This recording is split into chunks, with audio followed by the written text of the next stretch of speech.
Hello, a very warm good morning to all of you and welcome to Unacademy.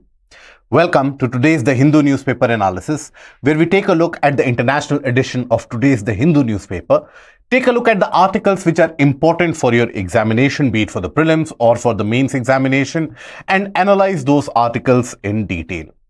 If you are liking this initiative of ours, please do bless us with the like, share and the subscribe button and put that in the comment section below. Now, without further ado, let us take a look at the topics that we are going to have a discussion for today. So today we are going to have a discussion for, in total, around 9 topics. So let us take a look at them. So why is Brazil weighing options on Belt and Road Initiative? Now, this has been an ongoing debate ever since the BRICS summit was held. So this is a kind of an analysis about the other countries as well and their reluctance in order to join the BRI. This is going to be relevant for your GS paper 2. Then, what are the key takeaways from the Conference of Parties number 16? Now, this is the Conference of Parties on Convention on Biological Diversity. So, what is this CBD, Convention on Biological Diversity? A basic brief background and the nuance associated with that I will also provide to you in this particular topic, a kind of a timeline which will help you associate with what this Conference of Party number 16 is. So that is going to be relevant for your GS paper 3.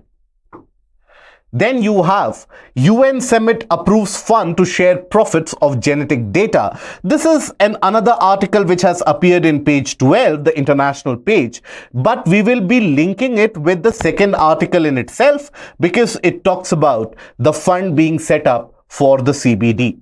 Now, how is Tamil Nadu bracing for heat waves? So what are these heat waves? What do we understand by wet bulb temperature?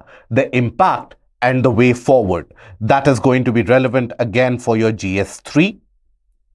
Then, glacial lakes rise as glaciers retreat. So what is this retreat of glaciers and the impact caused because of it? The increased number of glacial lakes which are being observed all across the entirety of the chain of the Himalayan region. It can lead to disasters as well. So this is going to be relevant both for your GS paper 1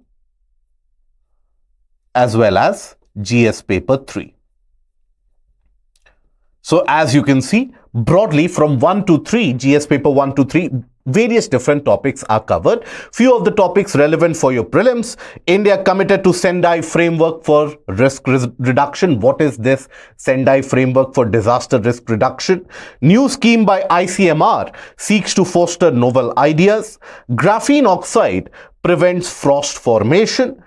Now, with the help of this, we shall be taking a look at what graphene is, and we shall also be taking a look at the previous year question in the prelims which has been asked from this particular area.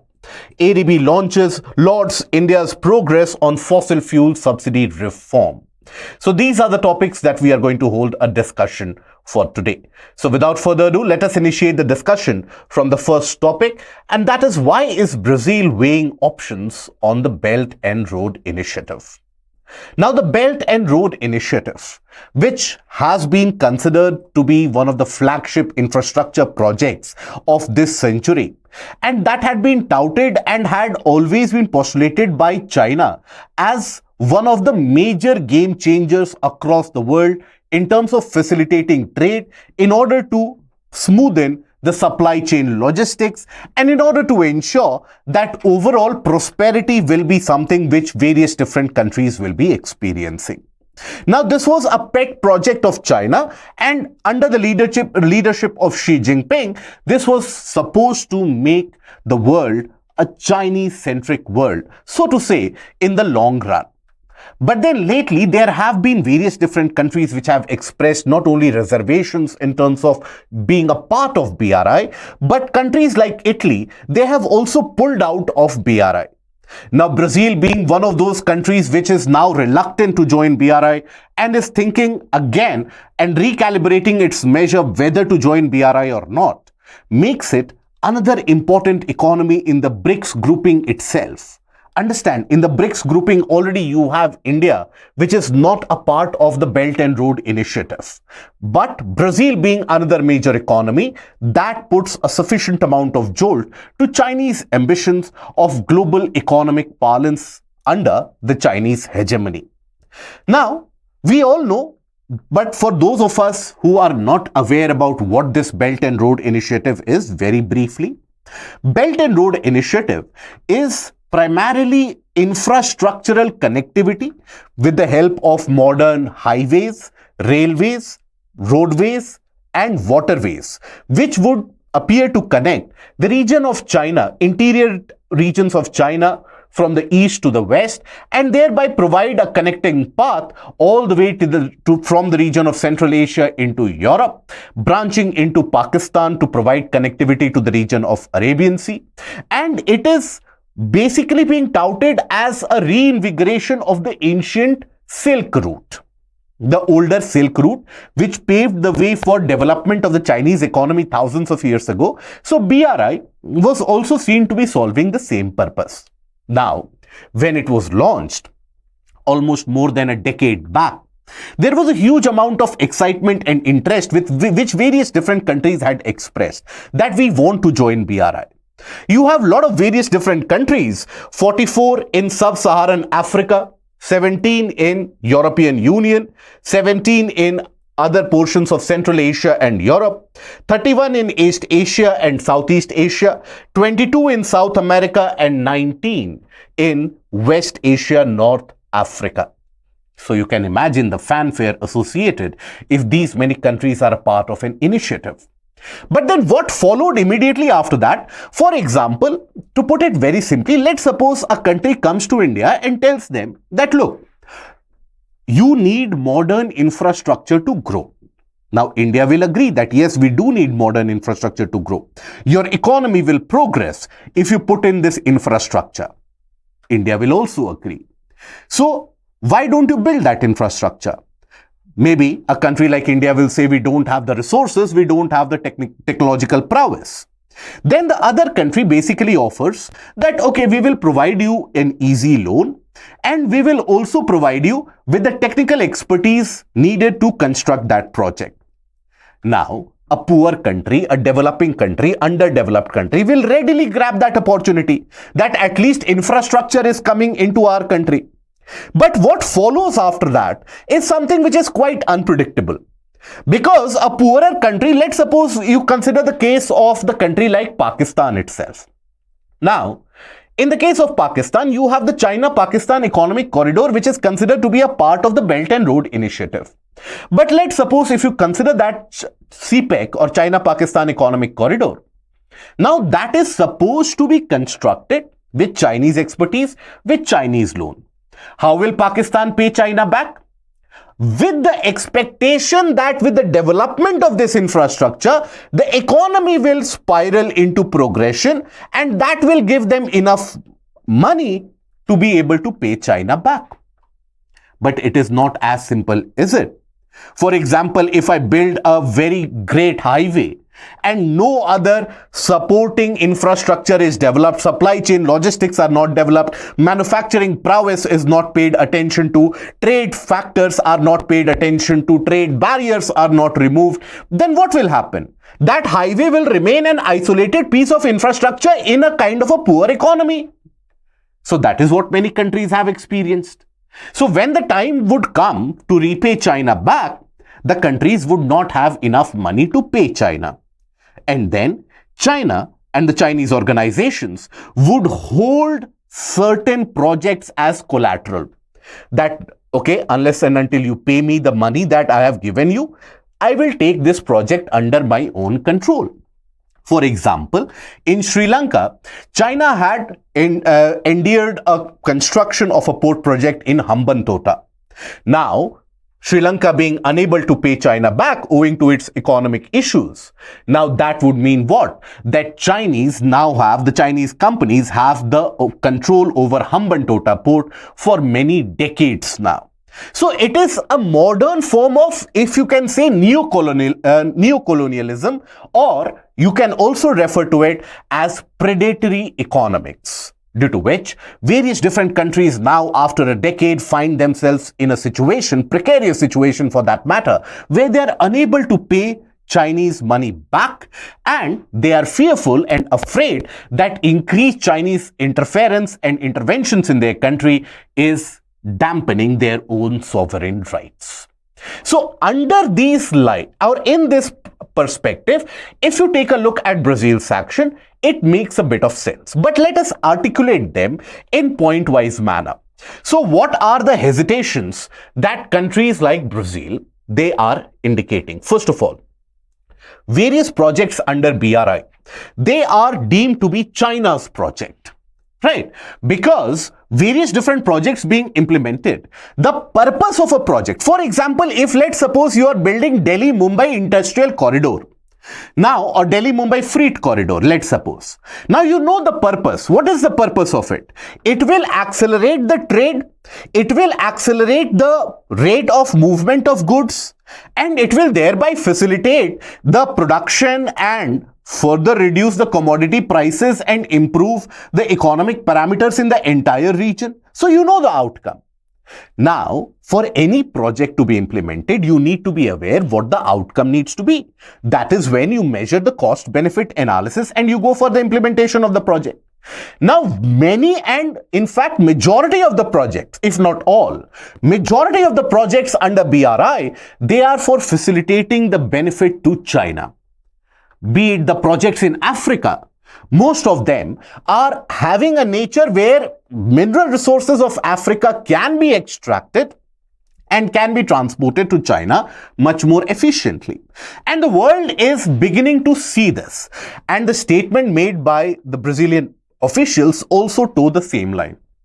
Brazil has basically issued a statement that what is there for us, that we should be a part of the BRI. There should be certain incentive after all. So what is the incentive for us to be joining BRI? Other than the Chinese interests, we are not able to see any of them. That is a major hesitation. Then over-dependence on Chinese investments. Now, there have been cases, for example, in the case of Pakistan, in the case of Latin America, Caribbean nations, African nations, and even in Asian nations, it has been found out that once you are, all these are poorer economies, by the way. Once these poorer economies, they get dependent on the Chinese money coming in, they have little or no incentive to reform their own economic agenda, to go for an economic reconsolidation and progress. So it is kind of a lifeline drug that you are addicted to. If that drug is removed, your economy might very well collapse. So various larger economies are now afraid of this. Same is the case with Italy pulling out of the BRI as well, and that is the reservation expressed by Brazil. Now, collateral, for example, inability to repay the loan, means the projects are basically larger projects. They are basically taken over by the Chinese firms. Now that is a direct damage to the country's sovereign rights. Example, Hambantota port in Sri Lanka. Then lack of tangible benefits. As I told you, what is the benefit that you can take out from the project? That should be very clear. That should be visible, which is not the case. Now, not only is the case that the various different countries are reluctant to join, but the existing countries are also exiting the BRI. So, what is the reason for the reluctance being shown by the various nations? And that has increased all of a sudden in the past 2 to 3 years, mostly post-COVID pandemic. Before COVID pandemic, there was a global euphoria created by the Chinese media houses and the Chinese interests across the world as well, that this is going to be a project, this is going to be a game changer and so on. But after COVID, the world is a different place altogether. People are reluctant to allow the Chinese interference. So what are the reasons for reluctance? First of all, lack of any visible gains for that country in itself. If you think about it, for example, take the case of our neighboring nations. How much has Sri Lanka gained from the Hambantota port? Sri Lanka would have done very well in order to expand the capacity of the existing Colombo port. How much has Pakistan gained from the China-Pakistan economic corridor and the Gwadar port? Nearby, you have the Shah Beheshti port, in Chabahar, you have the Bandar Abbas port in Iran. All these are significantly progressing, but the Gwadar port in Pakistan lies in a dismal state. Why? Because you just by construction of a port somewhere, you cannot ensure economic progress. There needs to be a forward and backward linkage associated with that as well. Then, increased Chinese interference in terms of the monetary policies, in terms of the lending mechanisms, and so on. And here, in majority of the projects being implemented across the world, it has been found out that Chinese workers are the ones who gain employment and who are basically transported to various parts of the world. Now, when you construct a project, during that phase of construction, creation of employment and job is one of the biggest tangible benefit why the world and why the countries across the world, they take on large infrastructure building. That is something that Chinese benefited from in the 1990s and the early 2000s. They would basically go for very large and flagship infrastructure projects, and that would provide employment to a huge number of people. But when the same projects are being implemented in other nations don't benefit because the Chinese workers are shifted and transported. Right. Now, economic impoverishment of the member nations of BRI is something which is now visible to the rest of the world. And one has to also keep in mind that post-pandemic, there has been an increased lobbying by countries like the US and alerting the countries that beware of what can follow. You can take a neutral stance, and that is what the US delegation's visit to Brazil recently was flagged by China quite significantly and vociferously. China was very, very angry by the US delegation's comment, and the US delegation, when they visited Brazil, they issued a statement that take a neutral stance and an objective stance before joining the BRI rather than a tilted stance that you have already made up your mind that I will join BRI regardless of the benefit or the damage, and you end up committing a harakiri or a mistake. So that lobbying by US is seen as being pivotal for Brazil stepping out of it and also Italy backing out of the deal. So this is where the global agenda of BRI is at risk. But this offers a learning for all of us. All of us, by that we mean that global world order. Now, what are the learnings? So, let's suppose you are to talk about any larger infrastructure build-up, any large global project. For example, India-Myanmar-Thailand highway project that we are thinking about, or any kind of connectivity project. There needs to be a tangible benefit for all the nations, all the member nations. Right? Benefit which can be seen. Okay? So that is very much important. That if, let's suppose, India, Myanmar, Thailand are constructing a highway, it cannot be that only India is benefiting. Maybe Myanmar or Thailand might also benefit 1 or 2%. Then Myanmar and Thailand won't be interested anymore.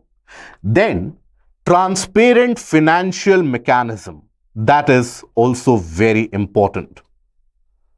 Transparent financial mechanism. Then, after that, respect for sovereignty of the nation. For countries, sovereignty or sovereign rights. And project on global consensus, not a unipolar project. Okay? So these are some of the learnings that the global world order can take for better implementation of the projects going ahead into the future. So what is it that we have seen in this article? What is the BRI and the project of BRI?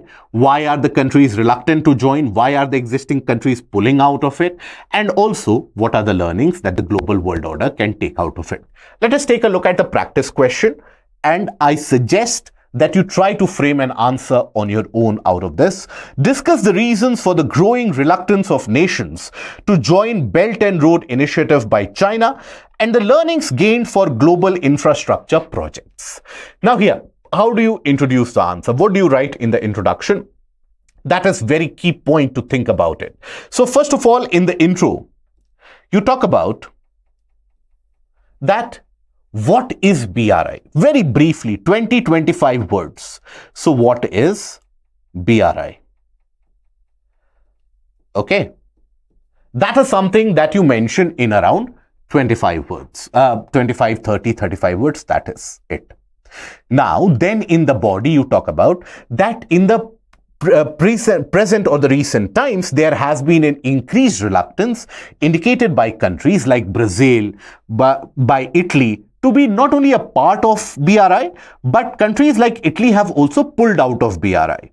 Now, this is because of, and then you talk about and enumerate the reasons. Okay, so that is what you talk about in the body. After you have enumerated the reasons for the reluctance, that automatically provides a way for you to go and shift to the learnings. So how do you shift to the learnings? You talk about the fact that this indicates that there is an increased amount of mismatch in terms of the project proponents and the project implementers. Now, this provides us with certain learnings moving ahead forward in terms of implementation of global infrastructure projects. And then you talk about the learnings. And how do you mention that? In a point, subparagraph manner. Write a point, bullet point, underline it, write a couple of sentences about it. And then what do you conclude? How do you conclude this answer? Conclusion always has to gain a positive outcome or a kind of a way forward outlook. So in this, you talk about that collaborative global governance and collaborative global projects are the need of the hour in terms of providing equitable growth to underdeveloped nations and nations of poorer strata. The need is to build a global consensus and transparent mechanism to ensure that the countries do not have any reservation to be a part of the global project. Otherwise, the entire aspect of globalization or the entire principle of globalization is something which can be put at stake. So like that, you can end the answer. Try writing the answer on your own in the stipulated time limit and you will benefit. Now, there's a question, solitary. Why Indian government would not lessen the business and commercial laws rather than at the time of LPG reform? Solitary, your question is not very clear. If your question is that why the Indian government does not simplify and reduce the number of various laws that are there, now that is a process which has been ongoing since 2014. Publicly, the government has declared that. But you have to understand that the laws of corporate governance, of business or business clearance required, that has got many arms associated with it. For example, if you want to ensure that business, carrying out business in a country is very easy, you need judicial reforms as well. One of the major impediments that Indian businesses face is contractual obligations or contractual enforcement. For example, let's suppose I have signed a contract with the state government and tomorrow the state government simply walks back on the contract and says that I won't give you the land. What will I do? I'll approach the nearest court. Now the court will schedule the hearing for that 2 years down the line. In those 2 years, all my money for investment will yield so much amount of interest that I will be impoverished and bankrupt anyway. So there is a judicial pendency process also, which is hampering the business. So you need judicial reforms. Then you need reforms at the state level. It is not something which is manipulated or which can be controlled only at a central level. You have a report by IMF in 2012, which talked about the fact that in 2012 you had projects, infrastructure projects worth 17 lakh crores which were stuck in various different levels. Out of the 17 lakh crore worth of projects, around 13.5 lakh crore worth of projects were stuck at the level of the state government. So where do you simplify the laws to begin with? That is where the reforms at the labor, at the judicial level need to come up in a bottoms-up approach. And it is an evolutionary process rather than a revolutionary process. The needs of the business will drive the changes going ahead. Okay? I hope that answers your question. Now, what are the key takeaways from COP16? So as we speak, there is a Conference of Parties number 16, which is being held for the Convention on Biological Diversity in Cali in Colombia. Cali is a famous resort town and city in Colombia. Now, there are certain outcomes which have been derived from this Conference of Party number 16. So what are those outcomes? But before that, you also have heard about in the news story that there is going to be a Conference of Party number 29 being held in Baku in the month of November. So what is this Conference of Party 16, Conference of Party 29, and there are various different Conference of Parties. So what is this confusion about? So very briefly, let me provide you with a kind of a chronological order by which you can recall this, understand this very clearly and carefully, and if possible, put your pen to paper and draw it up, and that will help you for the examination prelims and mains. So it all started in 1972. 1972 was when you had the Stockholm Conference.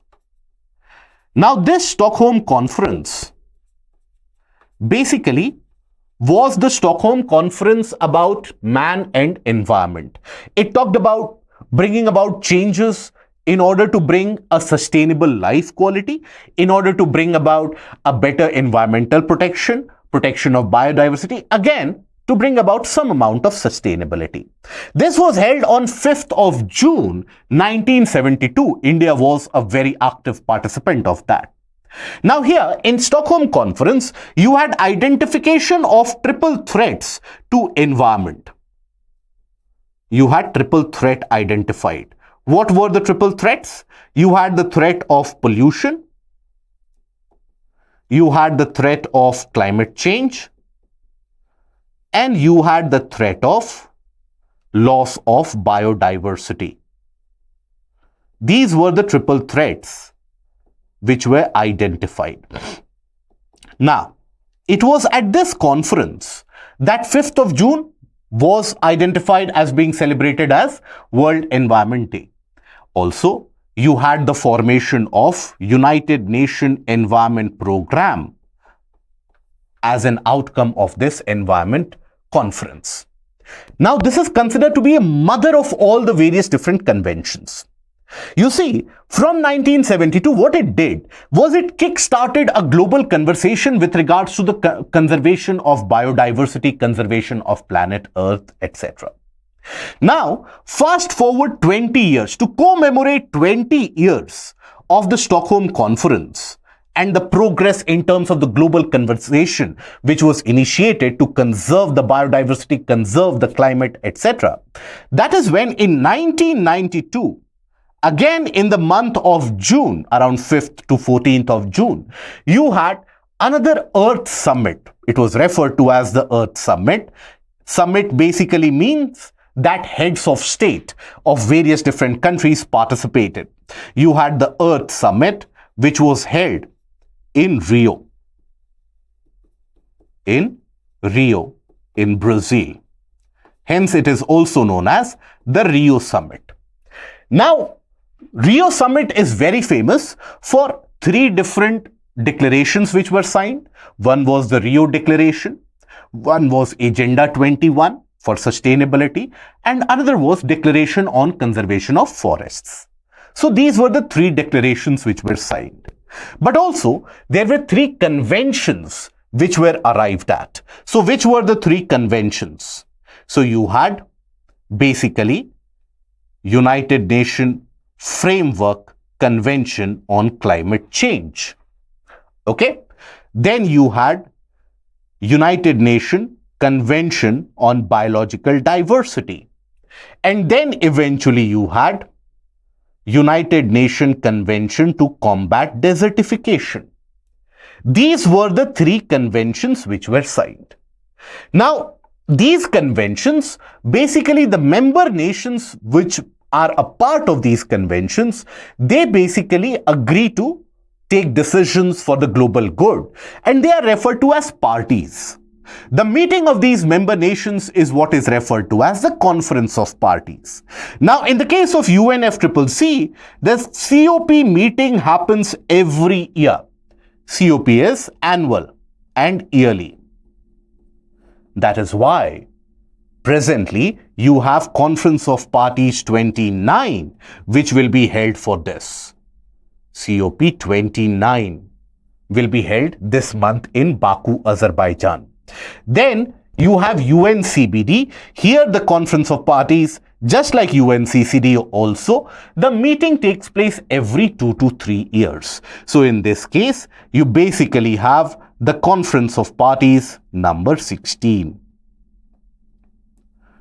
So this meeting is being held in Cali in Colombia. Okay.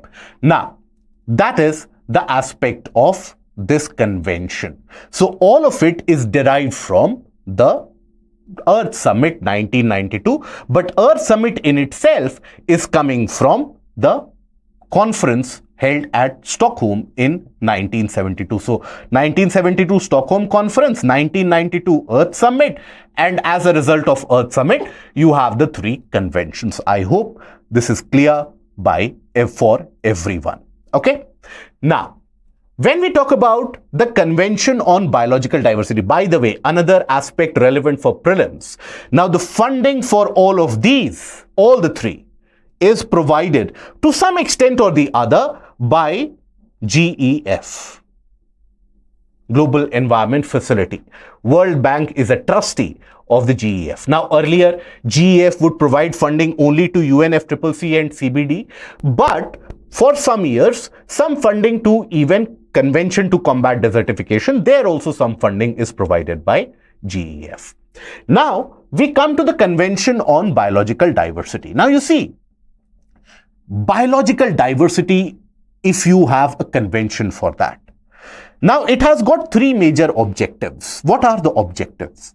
First, conservation of biological diversity. Second, sustainable use of the biodiversity.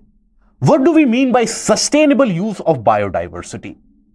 So there are various different genetic modifications which are done to certain species, right? You have crossbreeding, mutation, etc. Now, similarly, you have these modifications being done to plants also, animals also. Now, if these modified plants, what are also referred to as LMOs, living modified organisms, if these LMOs, be it animals or plants, they are introduced directly into the biodiversity of any region, there will be a long-term damage.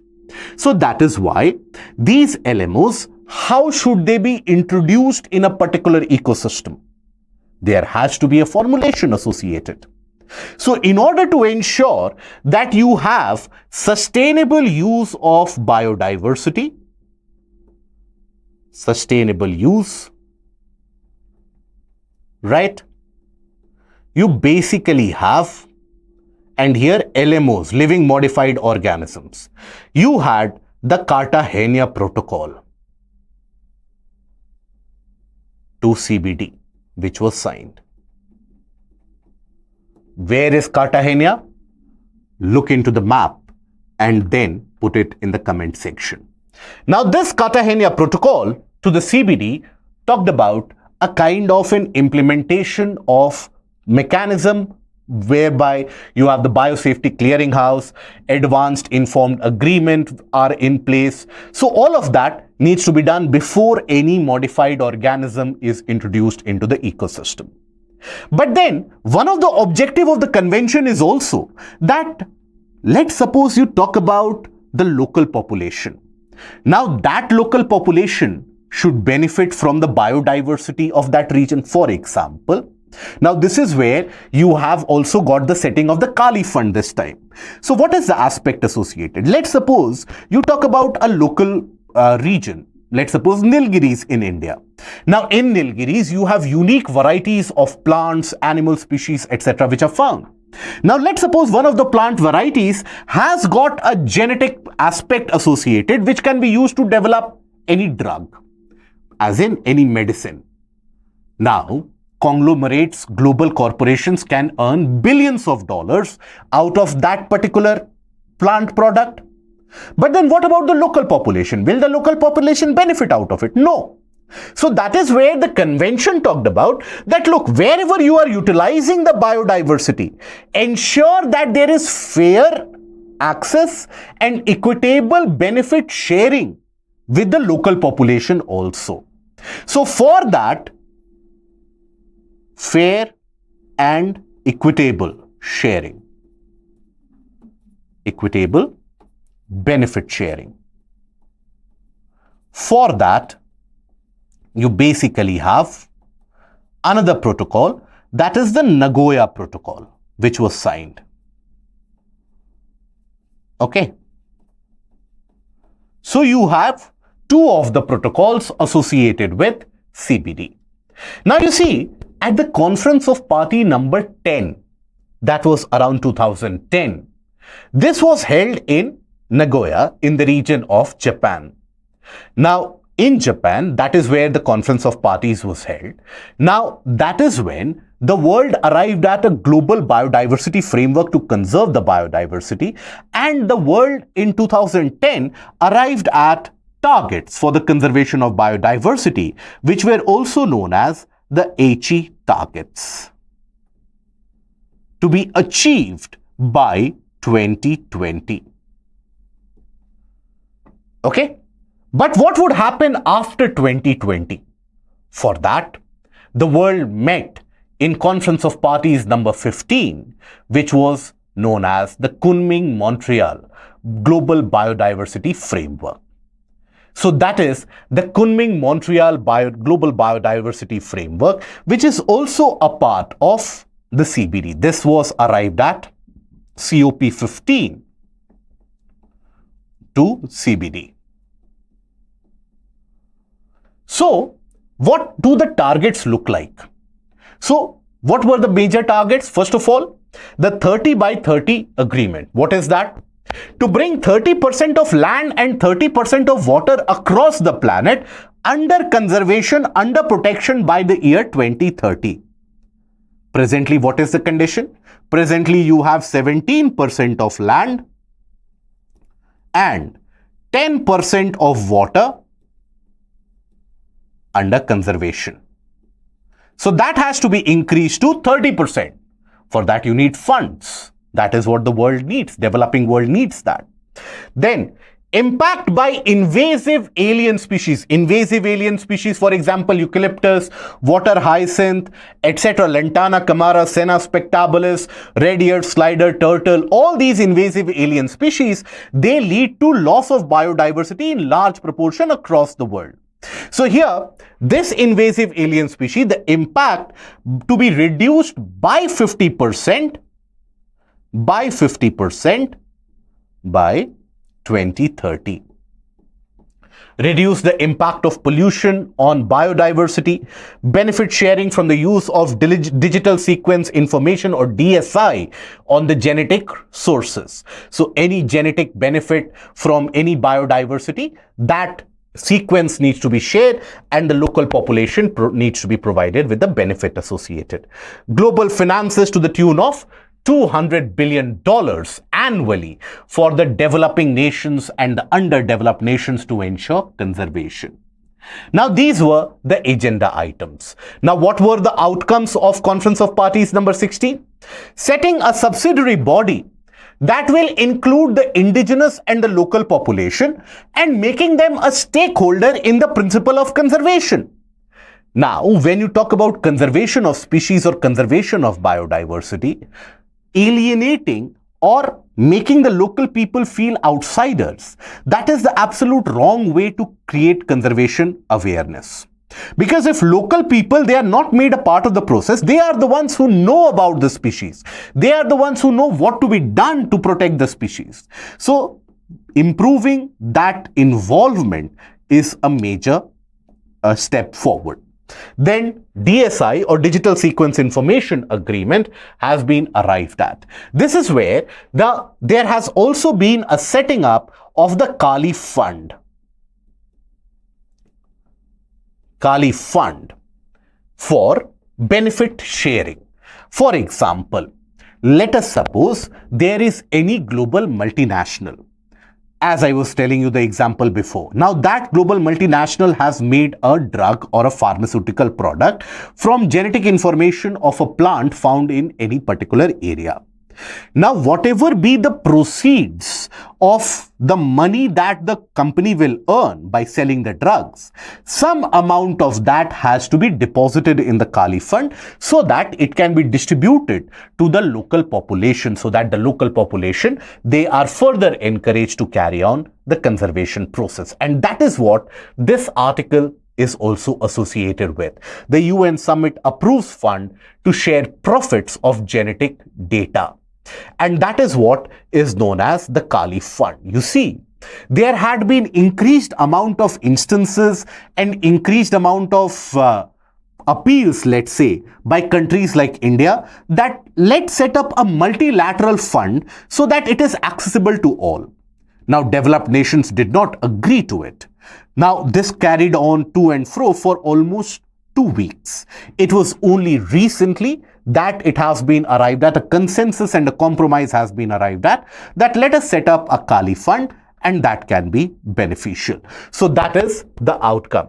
So those whose income exceeds a certain threshold should give 1% of profits or 0.1% of the revenue. That is, the organizations or companies or corporations who benefit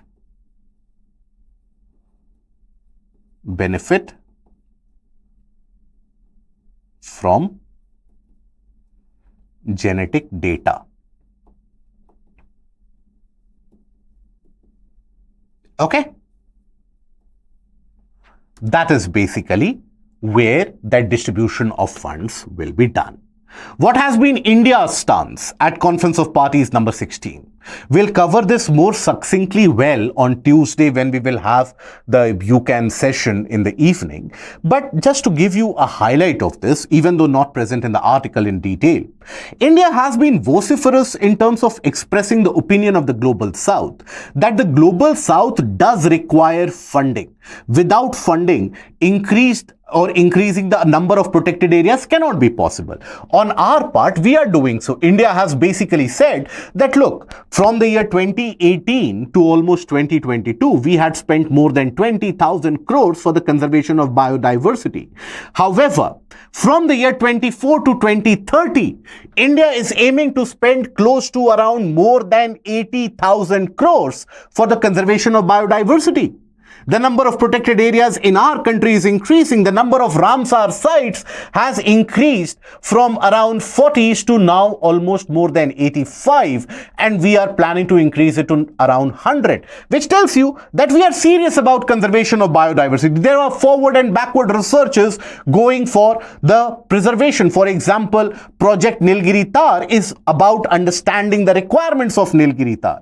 But we need funds, and for that, developed nations need to come forward. Now, while they had promised around $200 billion of money annually to be provided to the developed or developing nations, but it is not at all available. So that is what has been India's stance.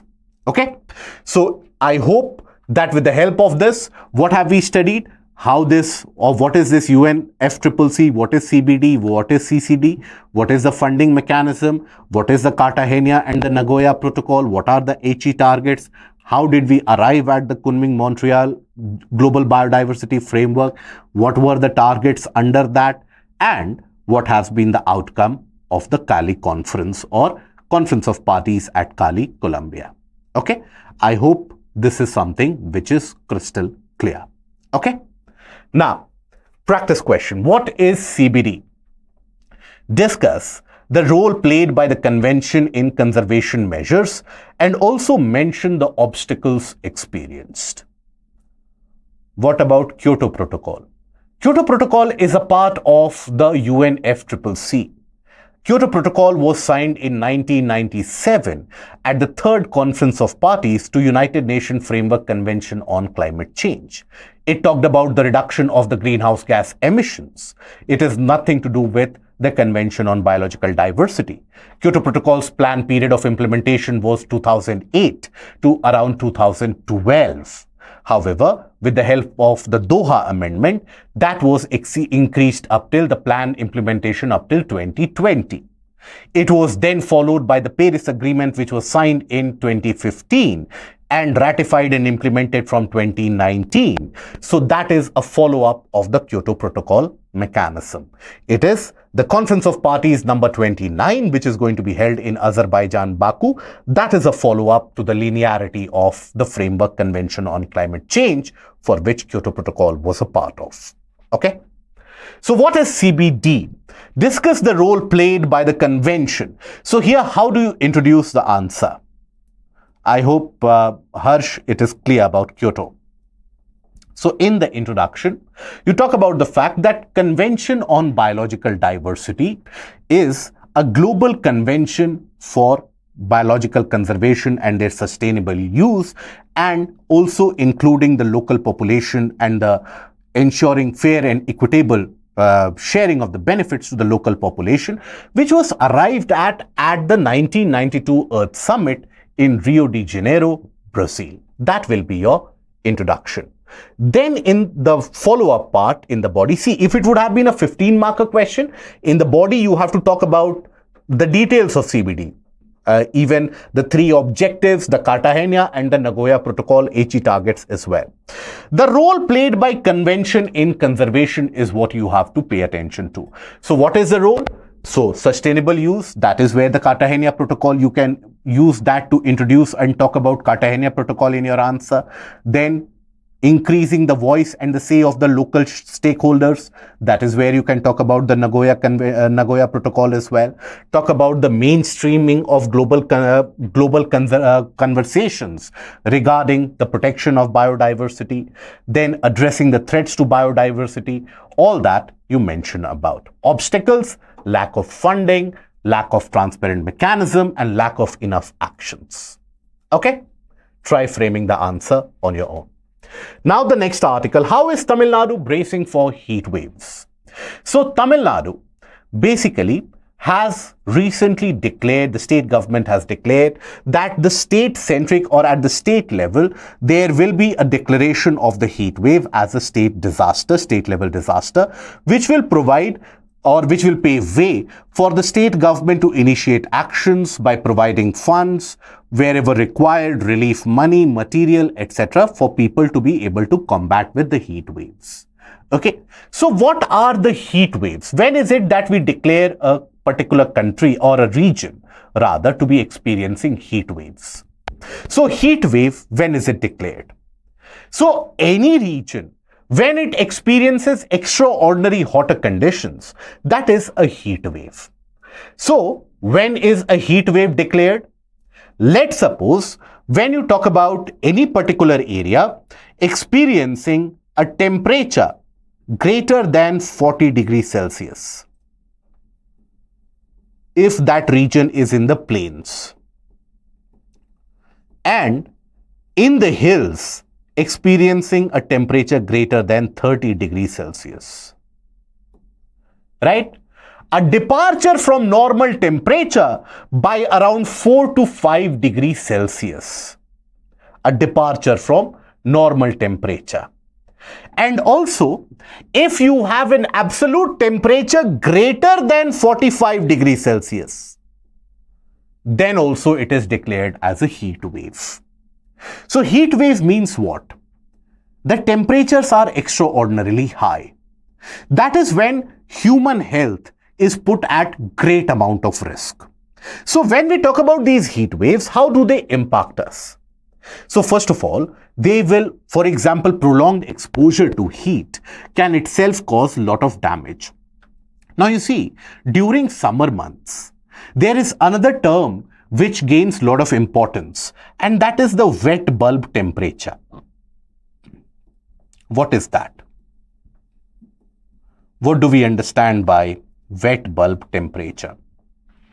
So, when you feel that excess amount of heat, how does your body respond?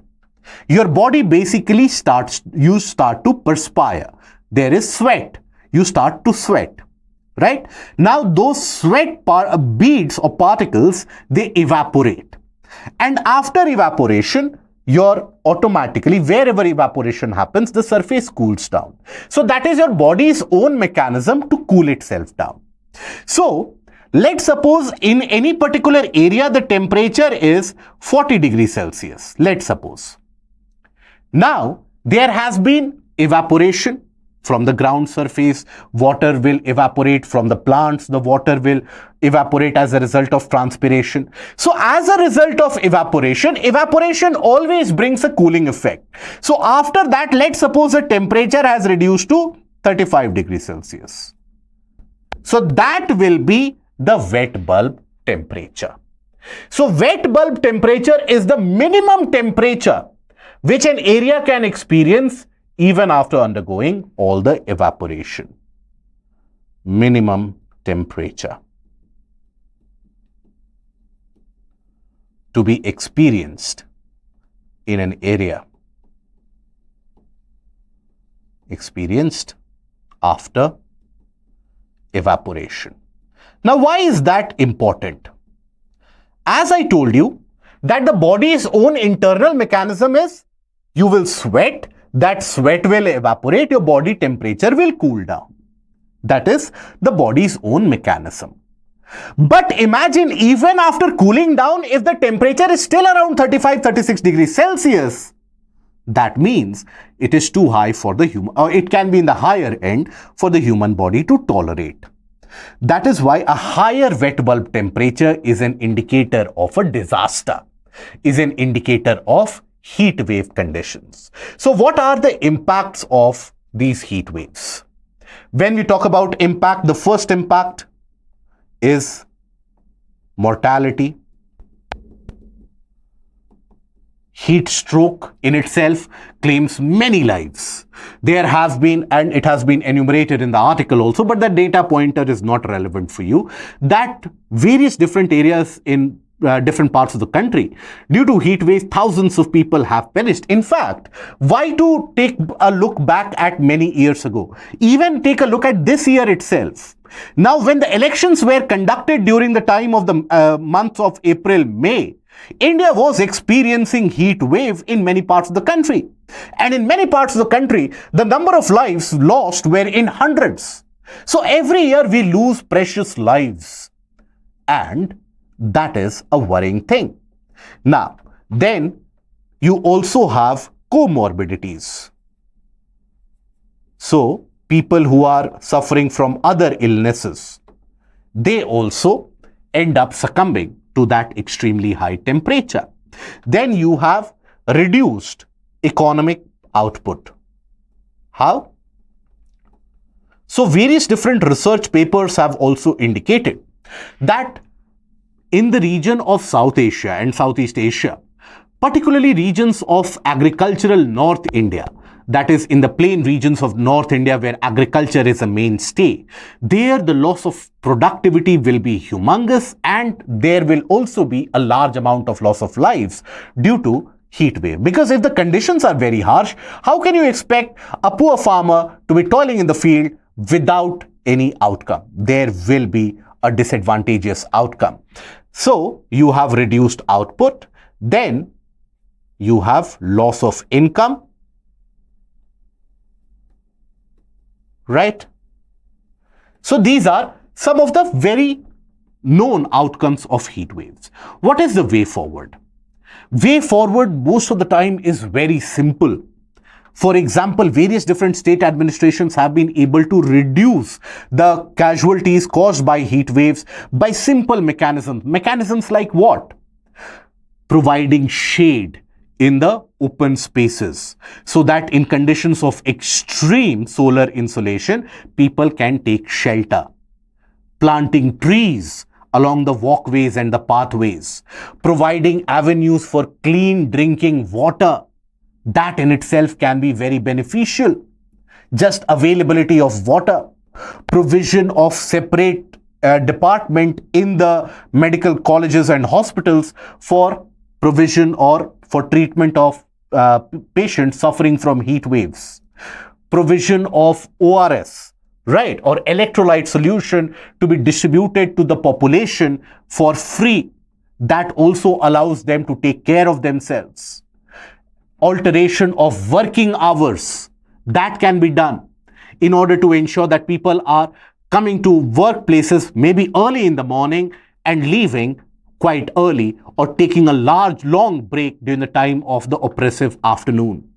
So these certain changes or these certain way forward can bring about a world of change in reducing the amount of mortalities. But also you need to have a district level monitoring. Rather than going for a national declaration of a heat wave, district level monitoring. Because even if we talk about Tamil Nadu, it is not the case that eastern part of Tamil Nadu and western part of Tamil Nadu will experience the same condition. The conditions will vary. So that district level disaster monitoring is very much required. Okay. So other than the aspect of hydration, etc., these are the various way forward. Okay. So other than this, yes, perfect. Manikandan, Roger, very good. So other impacts you can also mention like water scarcity, energy scarcity, food scarcity, all of that, right? All of that can be mentioned. What are the other way forward that you think other than providing provision for hydration, electrolytes, altering work hours? What are the other way forward that you can think about? Put that in the comment section. Okay. Now coming to the next article. Glacial lakes rise as the glaciers retreat. Now this is a generic article in the science section which talks about the fact that across the region of the Himalayas, due to the impact of climate change, the glaciers are actually retreating. What do we mean by retreat of glaciers? First of all, what do we understand by glaciers?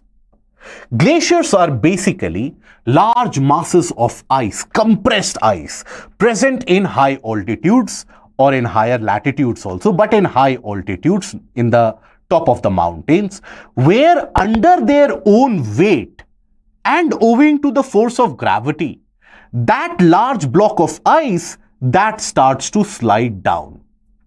It slides down at a very slow pace, 1 millimeter, 2 millimeter per day. That is the rate of movement. But the amount of force that it carries is huge. Now, that how it creates glacial lakes is something we will come to. But first of all, to show you the glacial retreat, for example, in the region of Ladakh itself. Now here, observe that this is where the glacial ice is coming to. And the glacier is then melting to generate stream water. Now observe that in 2015, the glacial ice would be present up till here. In 2019, the glacial ice is melting here itself. Moving ahead, the glacial ice will melt from here itself. Moving ahead, the glacial ice can melt further up. So that is what is known as the withdrawal of the glacier or the retreat of the glacier. Now, retreat of the glacier also has many detrimental impact. It can challenge the availability of water. Water availability becomes very seasonal. Immediately there will be flooding and the worries of flooding as well. But in various different areas, the glacial lakes are increasing. If you observe this image itself, simple observation of this image. Observe the amount of melt water which is there in the first image and observe the amount of melt water in the second image. It is increasing. So this is what creates the glacial lake. Okay. Now, mostly how is it that glacial lakes are created? So first of all, and think about it carefully. Let's suppose you consider a region where you have the movement of a glacier. Okay. Let's suppose this is the glacial movement. Now the glacial ice is very heavy, millions of tons, thousands of tons. Now when it is moving, it is going to rub against the base rock with great amount of force. As a consequence, the base rock will oftentimes get eroded. Plucking action is what it is referred to. The ice will pluck away the rocks, and many of the times the size of the particles which are eroded, they vary. It can be the size of the room that you are sitting in, or it can be the size of a very fine powder. So that is how various different materials are eroded, and these materials then are deposited by the glacier, and that is known as a moraine. It is deposited, and that is what is referred to as a moraine. Okay.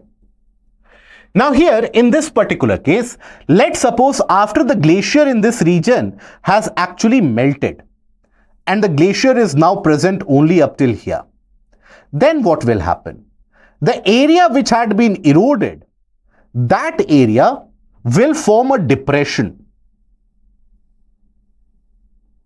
And here, water will begin to accumulate. Melt water from the glacier will begin to accumulate. Why? Earlier, there was this depression which was created by the glacial action. Now that the glacier has retreated, this depression is available for the filling of the water. So this is what leads to formation of the glacial lake. Now, this glacial lake finds a natural dam for itself in the form of these moraines. The moraines form a kind of a bounded structure. But what happens as the amount of glacial melting increases? The amount of ice which is melting every year, that amount of ice is increasing. So what will happen? The amount of water in this will keep on increasing. Eventually, this can overflow. And that is what causes glacial lake outburst flood or GLOF, something that Sikkim has been experiencing quite frequently. In fact, the image indicated in the article is also of the Lunak Lake, which is a glacial lake in Sikkim, which has experienced many such outburst floods.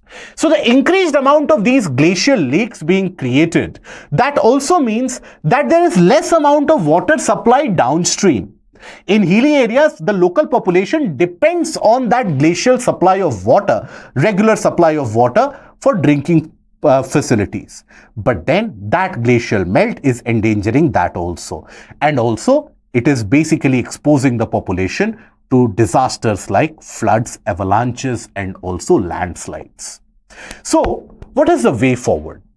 One of the way forward is reduce the impact of climate change, lower the level of warming, so automatically this problem will be taken care of. Secondly, reduce the level of pollution, because in many of these glaciers, you have the carbon deposits which are settling in, which is accelerating the rate of melting. Thirdly, you can also ensure that there is proper hydrological data which is acquired in a timely manner for all the glacial lakes, and wherever required, pipes, with the help of pipes and vents, that excess water is channelized downstream so that structural failure of these lakes won't happen. Okay, so what is a glacial lake? Why and how does it get created? And what are the impacts of melting of glacier? Okay, now then we come to certain articles relevant for your prelims. Now, as a part of the ongoing G20 meeting which is going to be held next month, now you had a ministerial or a high-level delegation from India which was participating in the disaster risk reduction meeting, and that was the G20 Disaster Risk Reduction Working Group meeting which was held in Belém in Brazil. So there you had P.K. Mishra, who's the Prime Minister's Principal Secretary, who said that India is committed to Sendai Framework for disaster risk reduction. Now what is that Sendai Framework? Sendai Framework for disaster risk reduction follows the Hyogo framework which was there earlier. So what is it? It is an international document that was adopted by the UN member nations at the Third World Conference on Disaster Risk Reduction, which was held in Sendai in Japan.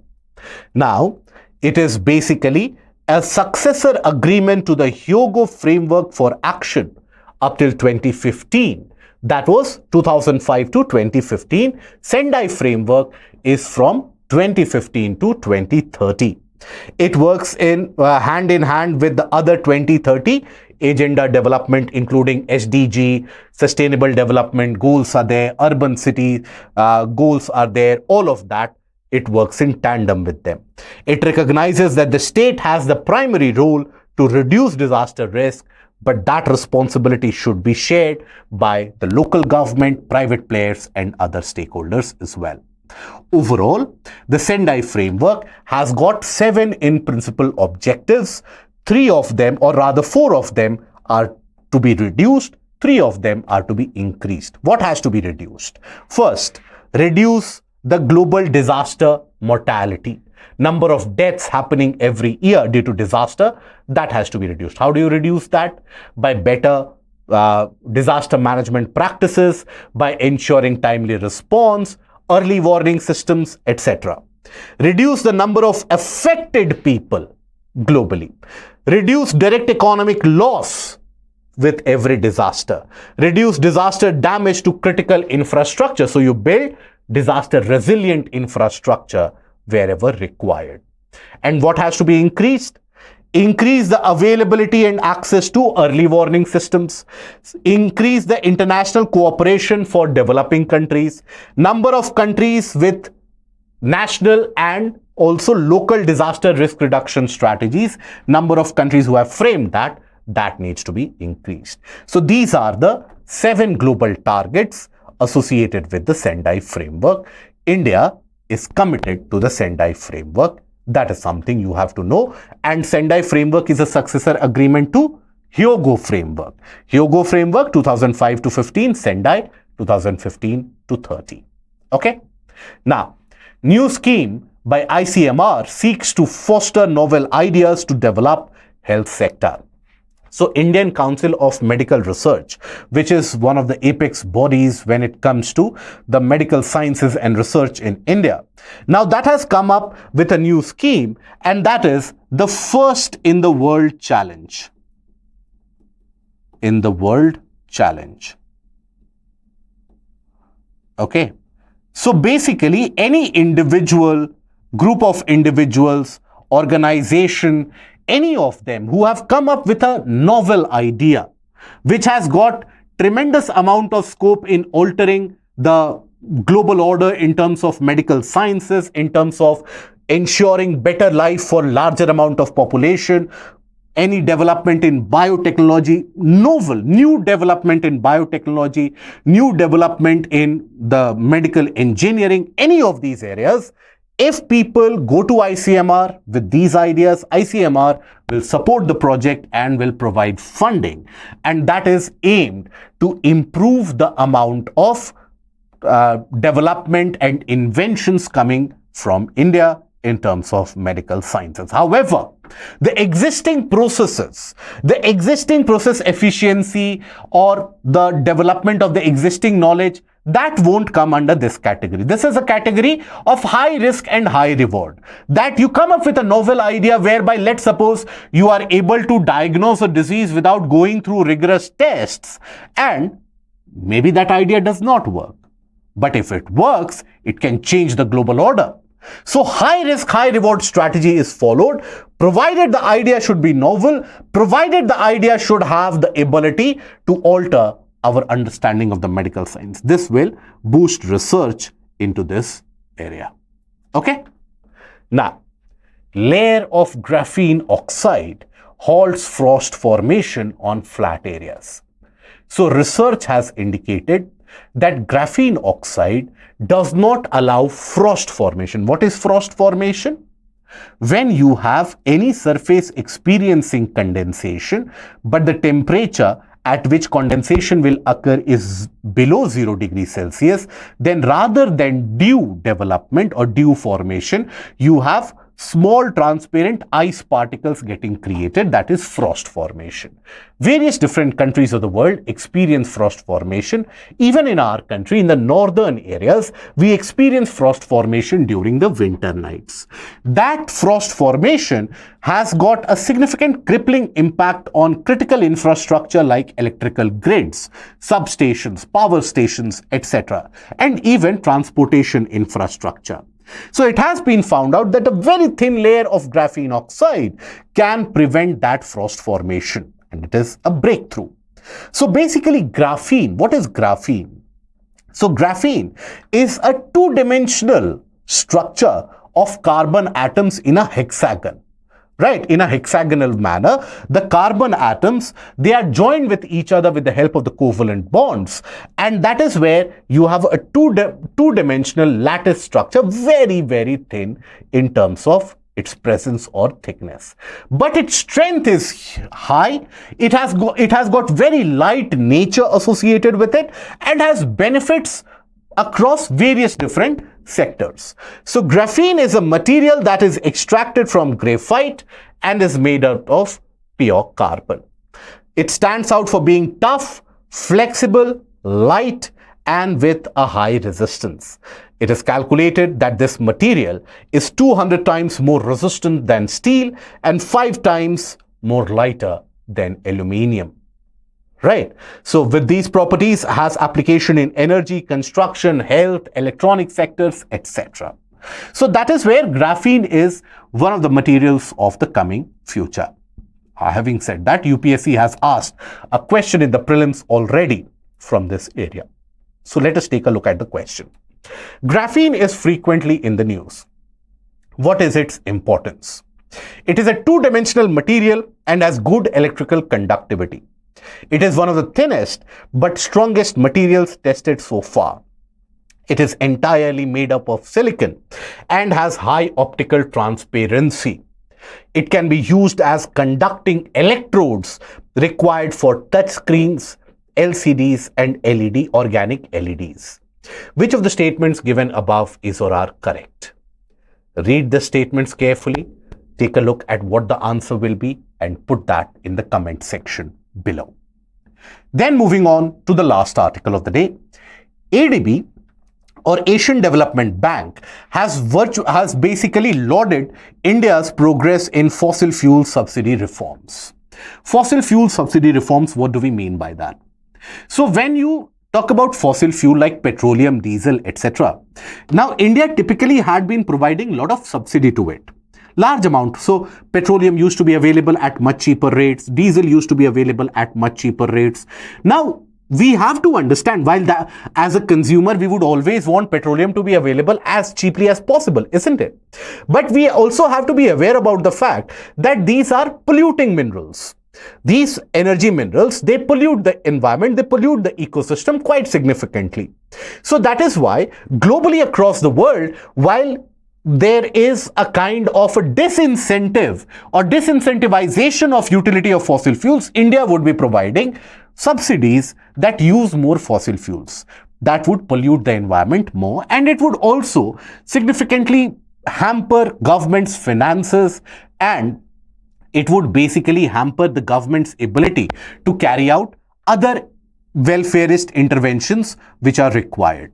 So Asian Development Bank in a paper has basically noted that at one point of time, our subsidy was so high, it has now reduced by almost 85%, right? So in 2013, the subsidy that we were providing for the burning of fossil fuels was a whopping $25 billion.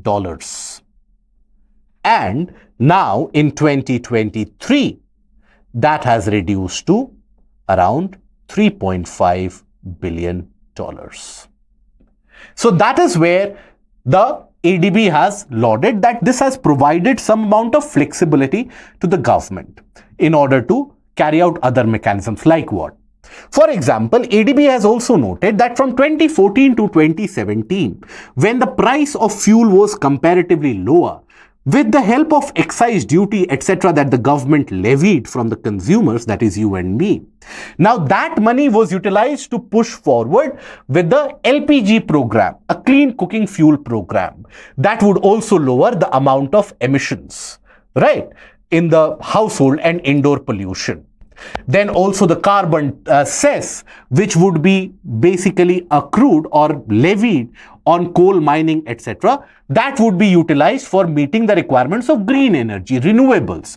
So what ADB has noticed is that India, the money the government has been saving by discontinuing the subsidies, by charging a cess, it has been able to redirect it and achieve its renewable energy targets. There are certain challenges along the way as India progresses, and as there is the involvement of GST now, where the cesses have been discontinued in many different areas, the cess and the surcharge.